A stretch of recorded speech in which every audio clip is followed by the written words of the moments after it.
A woman had been caught in adultery, and she was brought to Jesus. There was a group assembled, so the Pharisees reminded Jesus that according to Moses' law, she should be stoned, but they wanted to know what he had to say.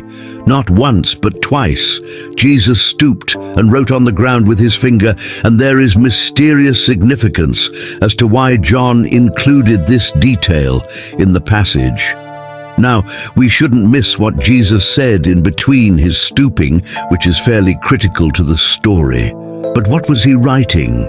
Some believe that he was writing the Pharisees' names and possibly their sins.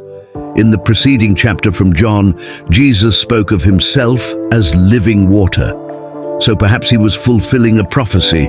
Others believe it was to demonstrate, as God the Father did when he carved the 10 Commandments with his finger, that Jesus had the authority to issue 2 new commandments, for us to love one another as he loved us and to bear one another's burdens. We don't know for sure what Jesus was writing, nor do we know who saw his message. It's possible, however, that once the crowd had dispersed and he was left to deal with the woman himself, he'd written only one other word, forgiven, and whether that message was erased by him or the wind, her sins were forgiven. Lord Jesus, by your blood and resurrection, you provided a way for my sins to be erased. Though others may try to condemn me, you do not. I need only come to you for this gift. There is nothing more I can do for salvation. Have you ever wondered what did Jesus write on the ground?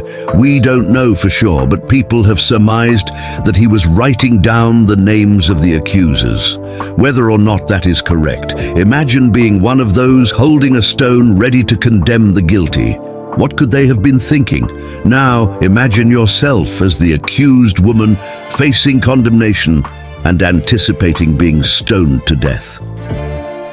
What must that have been like to be saved from a brutal death and forgiven so dramatically?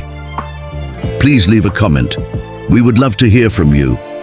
Come to you and your family, share this video with if you love me, and also subscribe to the channel.